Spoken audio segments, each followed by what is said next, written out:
So I'm back. After my last experience on this game, I decided to take a bit of a break.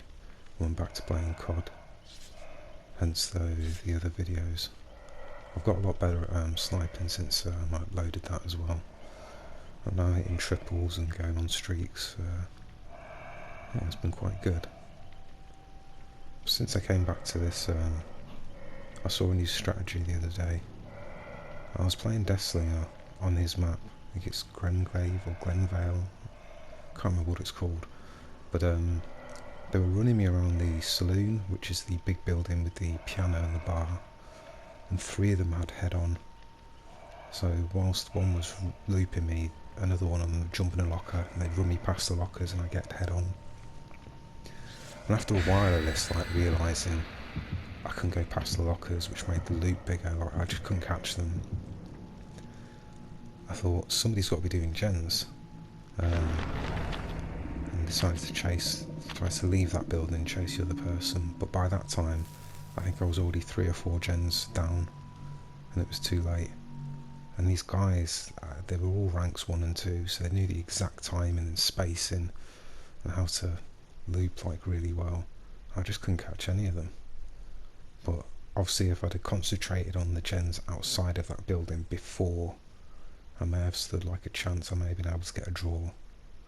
But yeah, it was an interesting tactic. They also messaged me after the game, but they were really nice. They were just memeing, having fun. But I told them they put me off playing Deathslinger for a while. But they wished me luck in my future games, and yeah, they weren't toxic or anything. So, and like I say, that's something I can look out for in the future now. So we're on a Gas Heaven. It's can be quite a tough map, but luckily we have 2 weak survivors and 2 strong survivors. And I'm a bit rusty, I make a couple of mistakes, but because we have a couple of weak survivors, I managed to get away with it. I'm just looking at my gen spread. I want to protect this right side, but as I go here, I hear breathing to my left, and then this Neo waves me on. I see one person's gone in the house, and then there's another person here looping around with her. So straight away I know where all 4 survivors are. I'm just trying to get my stalk up. And this one leaves the loop, so I follow her. She's going to be easy to see. She stops behind here for some reason instead of going back to the truck and using the pallet.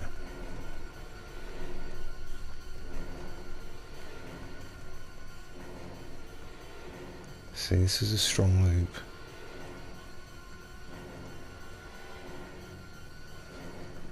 So yeah, after spending a bit of time on her and seeing I'm not going to get anything out of her, I go to look to see if I can find somebody else on a generator, because someone must have started a generator by now. End up turning around and running straight back into that thing, but I hear this generator. Go this side to cut them off from the window and miss that hit. But yeah, I've got a shack pallet out of the way, which is a very strong pallet. I think what I needed to do there was rotate as I swung.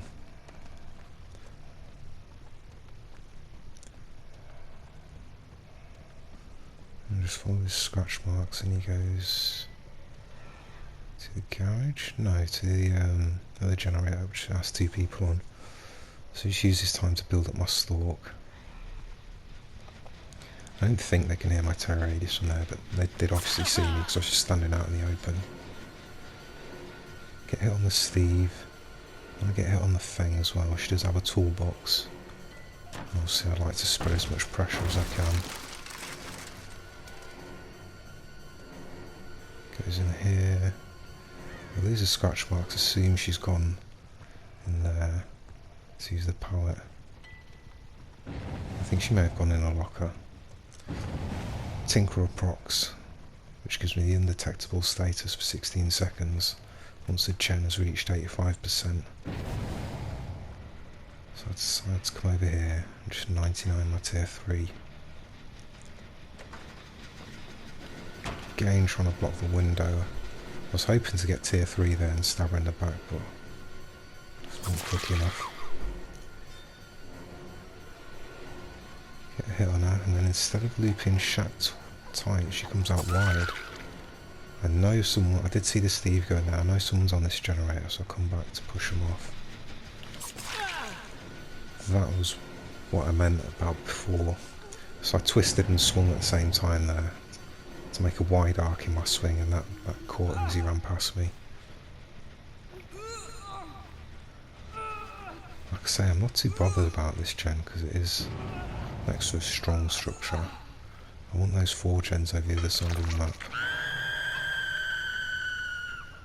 I've now got my tier 3 at 99, so this is the idea with this build. I have no terror radius. Go up to the gen, pop tier 3. By the time she realises it's on there, it's too late. Pop goes the weasel as well, so when I kick the gen it regresses 25%.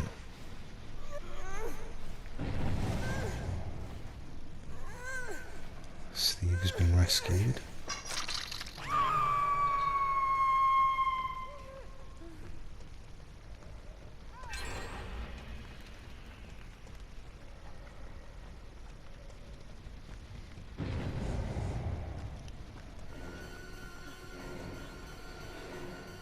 We see, I think he has sprint burst. Took off pretty quick there. She's running into me because she has borrowed time. This means she'll be invulnerable for about 15-16 seconds. That was a really good move, the twist around the tree there. Go that way around closely, look. Get a Steve. She takes the rescue. Borrowed time has run out, which is why she's running away now. They tend to chase her, and turn around and come straight back into Nia. She didn't have time to react, she thought I was going after Laurie.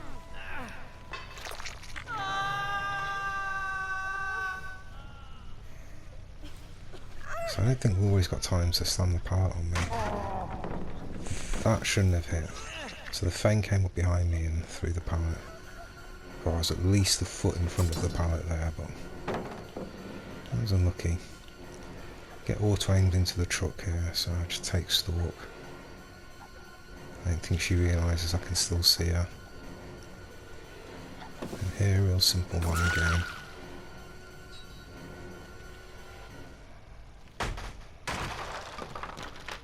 So now we have 2 people injured, 1 person down. And they are healing as 1 person's just been healed there. Which is okay, it makes them use up the med kit. Get rid of that pallet there because that's quite strong. That helps turn this middle area into a bit of a dead zone. So, Fang straight back in. Laurie trying to block me there because she has borrowed time again. After the Fang. Get undetectable. Decide to stab Laurie. Just to send her off to mend. You see that gen? I think that's the one that's procced. It's way too far away for me to get to in time. I decide to let them have that. So I can take this hook and go over and hopefully down Laurie. So we give up that gen for 2 downs basically.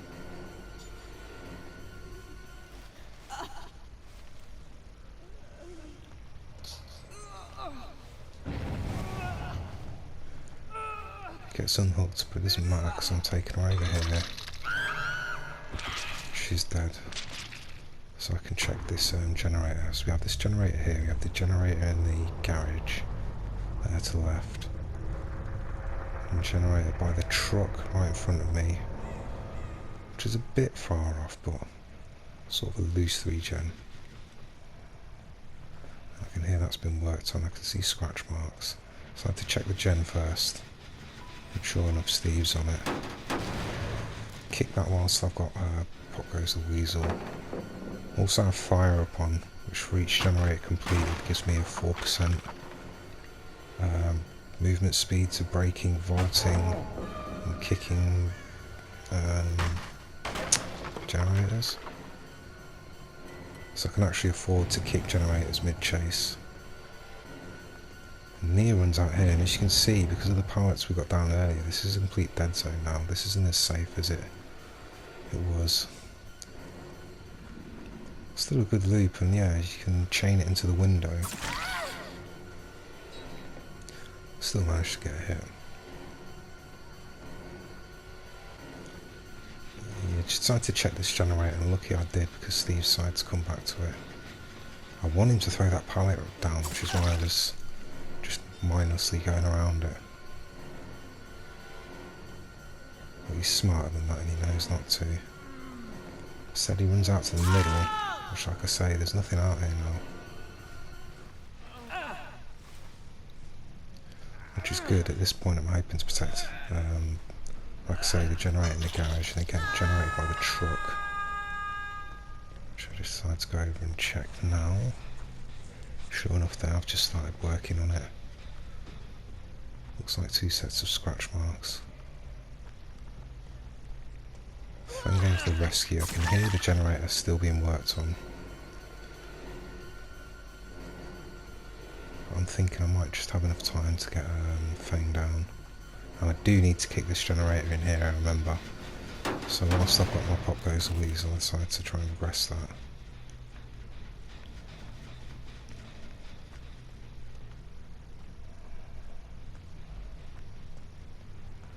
And yeah, this building can be quite strong. You can just run around it, so I don't really want to commit too much to a chase there. Just check on that gen over there. Go back to this one by the truck. I hear someone fail a skill check. So now they're over here. Come this way around the truck, because I usually like to run up and jump to the window there and get Steve. Predicted him just right there. Just have a look to see if there's anyone else on the gen. Doesn't seem there is. Respect the pallets, get Stalk. I think he's doubled back and then don't see on that side, don't see the other side. So I have to break the pallet. I see scratch marks going in towards this generator, so come back and get a hit on Nia. She's running across the middle of the map as well, which like I say, hasn't got a lot in it anymore. We've created a bit of a dead zone there. I'm still worried about that generator in the garage, which is why I look to the left there.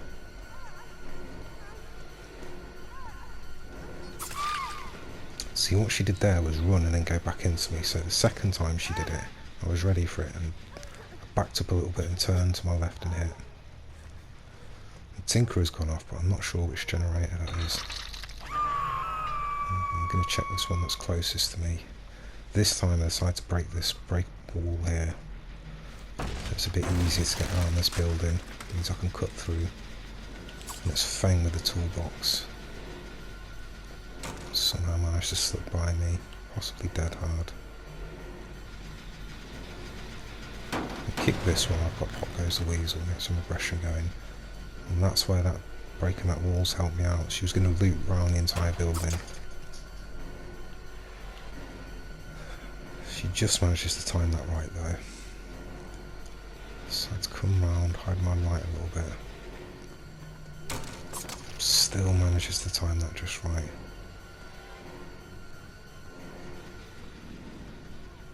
Just watching the hook, in case anyone comes in while still chasing her. Like I say, I'd like to get this pallet down, because that will make this area a lot easier to defend. And she throws it, which is good. Come out just to check the hook mainly. And Laurie's died, so I've only got 2 survivors left.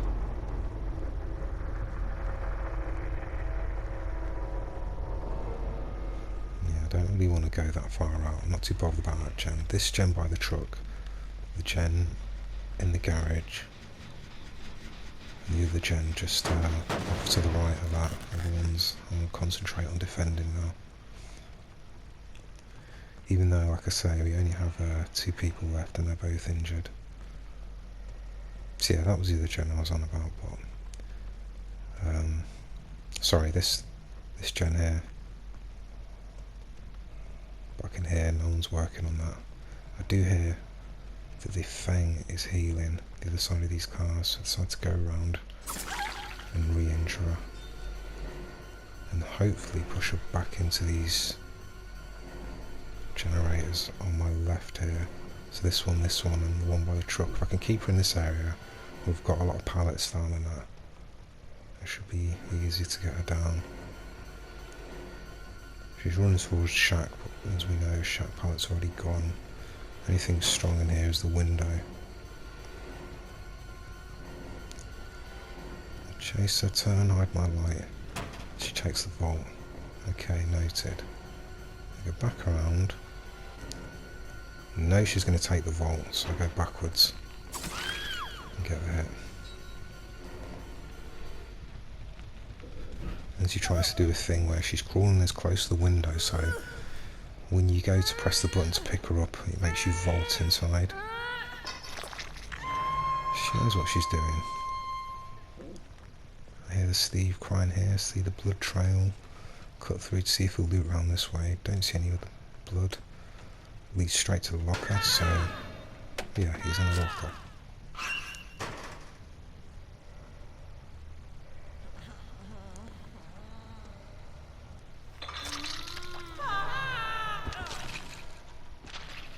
Now, if he'd been on the other side of the map, near where that generator in the garage was, that could have went very differently.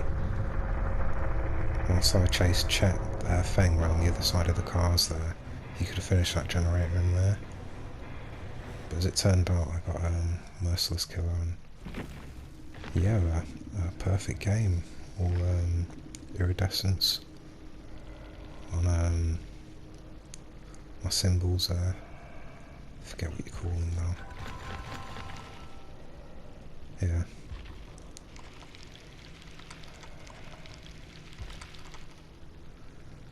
And yeah, like I say, 2 strong survivors, 2 weak survivors. So I was quite lucky there. That was the only way I made mistakes and got away with it. If they were all strong survivors, I probably wouldn't have got away with that.